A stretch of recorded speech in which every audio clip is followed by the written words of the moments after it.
दोस्तों, आज की इस वीडियो में हम आपको बताएंगे कि चाय पीने से आप अपनी ज़िंदगी के साथ कितना नुकसान कर रहे हैं।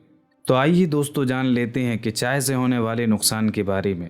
दोस्तों, आजकल के दौर में दुनिया भर में चाय पीने का एक ऐसा निज़ाम बन गया है। आजकल तो चाय के बगैर कोई सुनवाई नहीं होती है। बस वो लोग सुबह उठते ही खाली पेट सबसे पहले चाय पी लेते हैं, लेकिन ये बहुत ही ख़तरनाक और नुकसानदायक आदत है। आज हम आपको बताएंगे खाली पेट चाय पीने के फ़ायदे हैं या नुकसान हैं, और मर्दाना ताकत पर इसका क्या असर पड़ता है, और एक दिन में कितने कप चाय पीनी चाहिए। अगर आप भी चाय पीते हैं तो इस वीडियो को आखिर तक ज़रूर देखें, और अगर आपने इस वीडियो को लाइक नहीं किया है तो दोस्तों इस वीडियो को लाइक ज़रूर कीजिएगा। दोस्तों, कहते हैं कि चाय की सबसे पहली शुरुआत चीन से हुई थी, और चीन के लोगों ने सबसे पहले चाय पीना शुरू किया था। कहा जाता है कि चीन का एक राजा रोज़ाना गर्म पानी पिया करता था। एक बार उसके सामने गर्म पानी का प्याला रखा गया तो उसमें गलती से चाय की सूखी पत्तियां गिर गईं और उस पानी का रंग लाल हो गया। राजा ने इस पानी को जब पिया तो उसे ये नया स्वाद बहुत ही पसंद आया, और तब से ही चाय पीने की शुरुआत हो गई। पानी और दूध के बाद चाय को दुनिया में सबसे ज़्यादा पिया जाता है। शुरू में चाय सिर्फ सर्दियों में दवाइयों के तौर पर इस्तेमाल की जाती थी, लेकिन आज इसको हर मौसम में पिया जाता है। कहा जाता है कि 1500 से ज़्यादा तरह की चाय होती है, जिनमें काली, हरी, सफ़ेद, पीली और लाल चाय काफ़ी मशहूर है। एक रिसर्च के मुताबिक हमारे यहाँ इंडिया में एक आदमी अपनी पूरी ज़िंदगी में 30 या 35 हज़ार चाय के कप पी जाता है, और तुर्की का हर इंसान रोज़ाना तकरीबन 10 लाल चाय के कप पी लेता है। दोस्तों, चाय में ऐसे अज्जा होते हैं जिससे हमारे जिस्म में फुर्ती का एहसास होता है। चाय में मौजूद अमीनो एसिड दिमाग को ज़्यादा अलर्ट और चौकन्ना रखता है। चाय में मौजूद एंटीऑक्सीडेंट इम्यून सिस्टम को सही रखता है और कई बीमारियों से बचाता है। चाय बुढ़ापे की रफ्तार को भी कम करती है और जिस्म को उम्र के साथ होने वाले नुकसान से भी बचाती है। चाय में मौजूद फ्लोराइड हड्डियों को मजबूत करता है और दांतों में कीड़ा लगने से भी रोकता है। इतना ही नहीं, कई रिसर्च में ये बात भी सामने आई है कि चाय cancer, high cholesterol, allergy, liver और दिल की बीमारियों में फ़ायदेमंद मानी जाती है। दोस्तों, अब हम आपको बताते हैं कि चाय पीने से आप अपनी ज़िंदगी में कितना बड़ा नुकसान कर रहे हैं। तो दोस्तों, अब बात करते हैं चाय पीने से होने वाले नुकसान के बारे में। आज से 200 साल पहले चाय हमारे यहाँ नहीं थी। दोस्तों, ना ही किसी घर में चाय पी जाती थी और ना ही बनाई जाती थी। लेकिन अंग्रेज़ों की देन है, अंग्रेज़ आए और वो चाय हमारे समाज में ठूस गए। आप कहीं पर भी जाइए, मेहमान के तौर पर आपको सबसे पहले चाय दी जाएगी। चाय को लोगों ने आदत बनाया, ज़िंदगी की सबसे बड़ी ज़रूरतमंद चीज़ बना ली है। लेकिन आज हम आपको बताएंगे कि इससे क्या क्या नुकसान हो सकते हैं। तो दोस्तों, सबसे पहले चलते हैं अपने पहले नुकसान की तरफ। दोस्तों, सुबह सुबह खाली पेट बहुत से लोग चाय पी लेते हैं। जैसे ही उठते हैं सबसे पहले चाय पी लेना, तो ये चीज़ क्या करती है?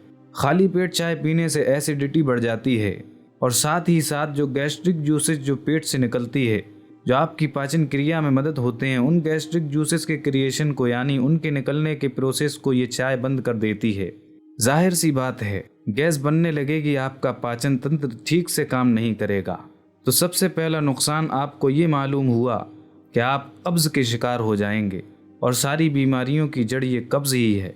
अगर आप खाली पेट चाय पी रहे हैं, इसका मतलब ये है कि आप कब्ज़ को न्योता दे रहे हैं। साथ ही साथ ये आपकी भूख को भी मार देती है। चलिए दोस्तों, हम आपको इसके दूसरे नुकसान के बारे में बताते हैं। दूसरा नुकसान जो चाय पीने से होता है, अगर आप दिन भर में 4 से 5 कप चाय पीते हैं तो समझ लीजिए कि आप नींद न आने की बीमारी को न्योता दे रहे हैं, क्योंकि ये इंसोम्निया की बहुत बड़ी वजह बन सकती है। बहुत ज़्यादा चाय पीने से नींद न आने की परेशानी आपको होगी। दोस्तों, तीसरा जो साइड इफ़ेक्ट चाय पीने से होता है वो ये है कि अगर आप खाना खाने के बाद चाय पीते हैं तो चाय में टैनिक एसिड होता है। चाय का जो टैनिक एसिड है, ये जिस्म में खाना खाने के बाद जो आयरन होता है, जो आपके जिस्म को मिलना चाहिए था, वो टैनिक एसिड आपके जिस्म से आयरन को छीन कर खुद के साथ मिला लेता है। यानी अगर आप खाना खाने के बाद चाय पीते हैं तो समझ लीजिए आयरन की कमी आपको होगी, और आप एनीमिया को न्योता दे रहे हैं, यानी खून की कमी, जिसे एनीमिया कहते हैं। ये बीमारी खाना खाने के बाद चाय पीने से होगी। दोस्तों, चाय पीने का जो चौथा नुकसान होगा वो हम आपको बताते हैं। दोस्तों, चाय में कैफीन बहुत ज़्यादा तादाद में पाई जाती है, और कैफ़ीन जो है वो कॉफ़ी से भी ज़्यादा चाय में होती है। तो ये हाई कैफ़ीन कंटेंट है, ये ब्लड प्रेशर को बढ़ाता है। और अगर आपका ब्लड प्रेशर नॉर्मल है तो हाई हो जाएगा। और हाई ब्लड प्रेशर वालों को तो चाय पीनी ही नहीं चाहिए। एक बहुत ही ख़राब आदत जो हम लोग देखते हैं कि चाय पीने की आदत तो है ही, कहीं बाहर जाते ही तो हम चाय को पी लेते हैं।